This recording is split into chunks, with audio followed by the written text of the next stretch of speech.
Il y a un type d'homme que presque toutes les femmes décrivent de la même façon. Il est adorable. Il est attentionné. Il ferait tout pour moi. Mais je ne le vois pas comme ça. Et cet homme, en l'entendant, ne comprend pas. Parce que dans sa tête, il a tout fait bien. Il a été là. Il a écouté. Il a soutenu. Il n'a jamais blessé. Il n'a jamais manqué de respect. Et pourtant, elle ne ressent rien. Si tu t'es déjà retrouvé dans cette situation ou si tu sens que tu y es en ce moment, je veux que tu saches quelque chose avant qu'on aille plus loin. Ce n'est pas ta gentillesse le problème. Ce n'est jamais la gentillesse en elle-même. C'est ce que ta gentillesse cache. C'est d'où elle vient. C'est ce qu'elle signale sans que tu le réalises. Dans cette vidéo, on va aller au fond de ce mécanisme. Pas pour te dire de devenir quelqu'un d'autre, mais pour te montrer exactement où quelque chose se fausse et comment le corriger sans trahir qui tu es.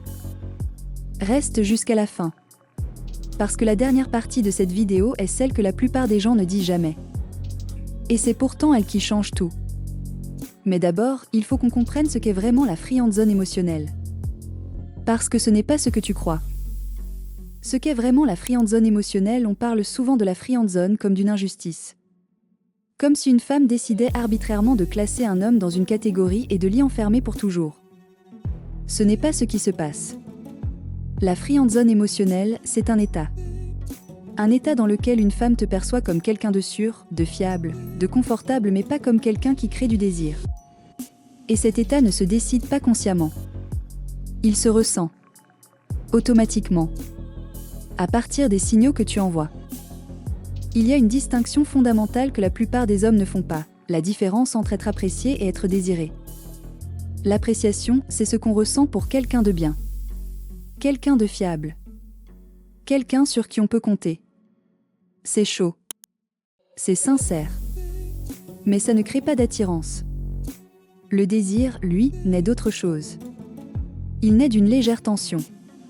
D'un peu d'imprévisibilité. Du sentiment que cette personne a une vie intérieure dense, des limites, une direction propre et qu'elle ne se plie pas à tout. Le mec trop gentil accumule l'appréciation. Mais il ne crée pas le désir. Et ce déséquilibre, c'est le cœur du problème. Alors comment en arrive-t-on là ? Voyons la première erreur, celle par laquelle tout commence. Erreur 1, être gentil pour être aimé, pas parce qu'on est bien. La première erreur et la plus profonde, c'est d'être gentil pour être aimé plutôt que parce qu'on est quelqu'un de bien. Je sais que cette distinction peut sembler fine. Laisse-moi te l'expliquer concrètement. Quand ta gentillesse vient d'un endroit libre, quand tu fais quelque chose pour l'autre parce que tu en as envie, sans attente de retour, sans calcul inconscient, ça se ressent. C'est chaleureux. C'est réel. Et ça peut coexister avec l'attirance. Mais quand ta gentillesse est conditionnelle, même si tu ne le formules jamais ainsi, quand elle est motivée par le besoin d'être appréciée, par la peur du conflit, par l'espoir que si tu donnes assez, elle finira par ressentir quelque chose, alors elle change de nature. Elle devient une stratégie déguisée en générosité. Et les femmes le ressentent. Pas consciemment. Mais quelque chose dans l'énergie de cette gentillesse-là sonne faux. Pas parce que tu es faux. Mais parce que tu n'es pas libre. Il y a un mot pour ça, la gentillesse transactionnelle. Tu donnes. Tu attends. Tu n'exprimes pas l'attente. Mais elle est là. Et elle crée une pression invisible que l'autre ressent sans pouvoir la nommer. La question honnête à te poser, est-ce que je serais aussi attentionné avec elle si je savais avec certitude qu'elle ne m'aimera jamais ? Si la réponse est non, alors ta gentillesse n'est pas entièrement libre. Et c'est là que quelque chose se fausse. Ce que tu peux faire à la place, donne uniquement ce que tu as vraiment envie de donner, sans rien attendre en retour. Et apprends à recevoir autant que tu donnes. Une relation équilibrée n'est pas une relation où l'un donne tout. Cette première erreur en génère presque toujours une deuxième, celle de ne jamais dire non. Erreur 2, ne jamais dire non, ne jamais créer de friction. La deuxième erreur, ne jamais dire non. Ne jamais créer de friction. Tu es d'accord avec presque tout ce qu'elle dit. Tu évites les désaccords. Tu changes de position quand tu sens que la tienne ne lui plaît pas. Tu t'adaptes. Tu lisses. Tu gardes toujours une surface agréable. Et tu penses que c'est ça, être mature. Être facile à vivre. Être quelqu'un de bien. Mais voilà ce qui se passe de l'autre côté. Quand quelqu'un ne dit jamais non, quand il n'y a jamais de friction, jamais de désaccord, jamais de moment où cette personne tient sa position, elle devient transparente. Prévisible. Et ce qui est totalement prévisible ne crée pas de tension. Et sans tension, il n'y a pas d'attirance. Il y a aussi quelque chose de plus personnel. Quand tu dis toujours oui, tu lui envoies un message implicite. Ton approbation est plus importante que ma propre vérité. Et ça, une femme le ressent comme un manque de colonne vertébrale. Pas parce qu'elle est cruelle. Parce que l'instinct cherche quelqu'un qui sait ce qu'il veut et qui ose le tenir. Le paradoxe du mec trop gentil, c'est qu'à force de vouloir éviter tout ce qui pourrait déplaire, il finit par devenir quelqu'un à qui on ne peut pas vraiment s'opposer, et donc quelqu'un avec qui on ne peut pas vraiment se connecter. Parce que la vraie connexion naît aussi dans le frottement. Dans la différence. Dans le moment où deux personnes ne sont pas d'accord et restent quand même là. Ce que tu peux faire à la place, exprime ton vrai avis, même quand il diffère du sien. Calmement, sans agressivité. Je vois ça différemment est une phrase plus attirante que oui, tu as raison dit pour éviter un inconfort. L'erreur numéro 3 est celle que beaucoup d'hommes font sans s'en rendre compte et qui les enferme dans un rôle dont ils ne sortent plus. Erreur 3. Devenir le confident émotionnel sans jamais être l'homme. La troisième erreur, devenir le confident émotionnel sans jamais être l'homme. Tu l'écoutes pendant des heures. Tu es là quand ça ne va pas. Tu connais ses peurs, ses doutes, ses histoires passées. Elle te dit des choses qu'elle ne dit à personne d'autre. Elle apprécie ta présence. Elle te fait confiance. Et toi, tu penses que c'est une bonne chose. Tu penses que cette intimité va naturellement se transformer en attirance. Mais ça ne fonctionne pas comme ça. Ce qui se passe en réalité, c'est que tu t'es glissé dans un rôle. Le rôle du confident. Et les rôles, une fois installés, sont très difficiles à changer. Pourquoi ? Parce que dans le rôle du confident, tu es là pour recevoir. Pour soutenir. Pour stabiliser.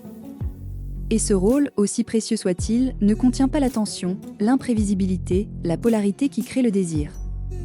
Il y a quelque chose que j'appelle le piège de la disponibilité émotionnelle totale. Quand tu es disponible pour tout, à n'importe quelle heure, pour n'importe quelle conversation, tu deviens un espace. Un espace sûr.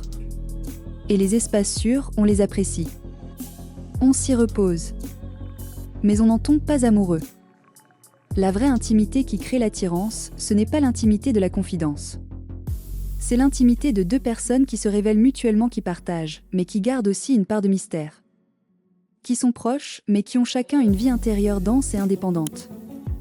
Ce que tu peux faire à la place, écoute mais partage aussi.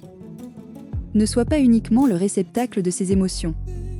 Révèle ce que toi tu traverses, ce que toi tu ressens, ce qui toi te touche. Et apprends à ne pas être disponible à chaque instant. Parfois, ne pas répondre immédiatement est plus attirant que d'être toujours là. L'erreur numéro 4 est la conséquence directe de tout ce qu'on vient de voir et c'est celle qui fait le plus mal.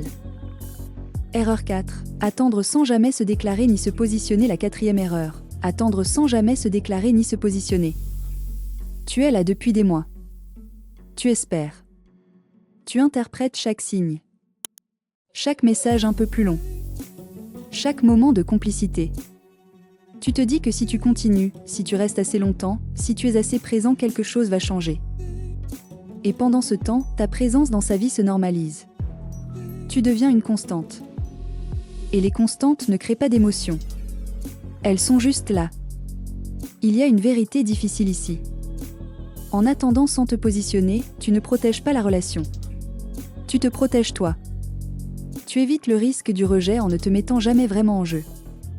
Et cette protection a un coût énorme. Parce que pendant que tu attends, tu accumules des sentiments non exprimés qui créent de la frustration, du ressentiment parfois, et une énergie que l'autre ressent sans comprendre d'où elle vient. Se positionner, ce n'est pas faire une déclaration romantique en pleurant. C'est simplement être clair sur ce que tu ressens et ce que tu veux, calmement, avec assurance, sans forcer de réponse. C'est dire « je t'apprécie vraiment et j'aimerais qu'on passe du temps ensemble autrement ». Et accepter la réponse, quelle qu'elle soit.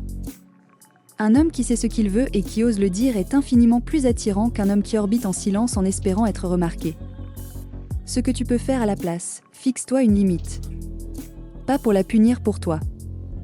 Si après un temps raisonnable, après t'être positionné clairement, il n'y a pas d'ouverture de son côté, alors cette énergie que tu mets là, tu peux la mettre ailleurs.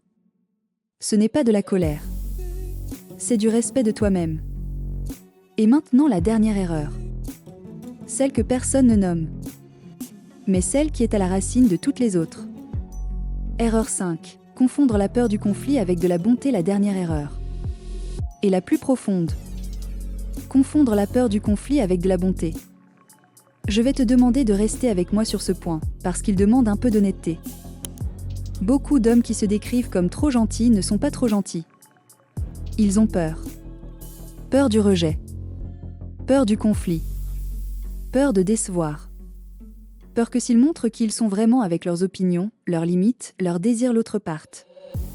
Et pour gérer cette peur, ils ont développé un mécanisme, être agréable avec tout le monde en toutes circonstances. Ne jamais heurter.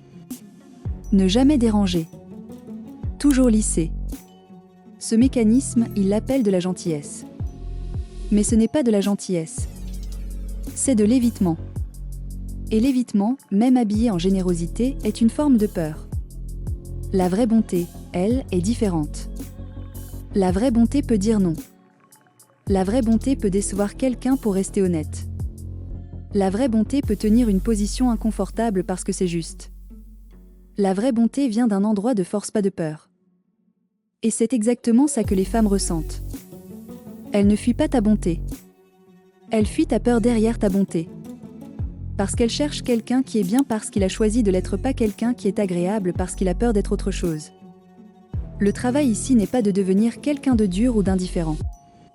C'est d'identifier d'où vient ton besoin d'être toujours apprécié. C'est de te demander, qu'est-ce qui se passerait si je déplaisais ? Si je disais non ? Si j'exprimais quelque chose qui crée un inconfort ? Et de découvrir, progressivement, que tu survivrais. Et que tu serais même plus respecté. Voilà les 5 erreurs. Mais avant de terminer, je veux te laisser avec quelque chose d'important, quelque chose que très peu de gens disent sur ce sujet. Ce que tout ça dit vraiment, c'est 5 erreurs. La gentillesse transactionnelle. L'absence de friction. Le rôle de confident permanent. L'attente silencieuse. La peur du conflit déguisée en bonté. Elle dessine tout le portrait du même homme, quelqu'un qui ne se permet pas d'exister pleinement par peur de prendre trop de place. Et celle à la vraie ironie. En essayant de prendre le moins de place possible pour être aimé, tu deviens invisible. Et on ne désire pas ce qu'on ne voit pas. La solution n'est pas de devenir quelqu'un de difficile. C'est d'apprendre à exister pleinement. À avoir des opinions. Des limites. Des envies. À être quelqu'un qu'on peut heurter parce qu'il est là, vraiment là, avec une intériorité dense et vivante. C'est ça, être attirant. Pas la dureté. Pas l'indifférence. La présence complète. On ne désire pas ce qui se plie à tout. On désire ce qui existe vraiment. Si tu te reconnais dans ce que j'ai décrit aujourd'hui, ne te juge pas. Ces comportements ne viennent pas d'un défaut de caractère. Ils viennent d'une blessure. La blessure de quelqu'un qui, quelque part, a appris que pour être aimé, il fallait mériter sa place. Il fallait se rendre utile. Il fallait ne jamais déranger. Désapprendre, ça prend du temps. Mais ça commence par une chose simple, commencer à exister pour toi-même d'abord. Pas pour être aimé. Pour être entier. Dis-moi dans les commentaires, tu t'es déjà retrouvé dans cette situation ? Qu'est-ce qui t'a aidé à en sortir ou qu'est-ce qui te retient encore ? Je lis tous vos messages. Et si cette vidéo a mis des mots sur quelque chose que tu vivais sans pouvoir l'expliquer, abonne-toi. Parce que la prochaine vidéo va te montrer comment reconstruire une vraie confiance en soi dans les relations, pas la confiance de façade. La confiance qui change vraiment comment les femmes te perçoivent dès les premières minutes. À très bientôt.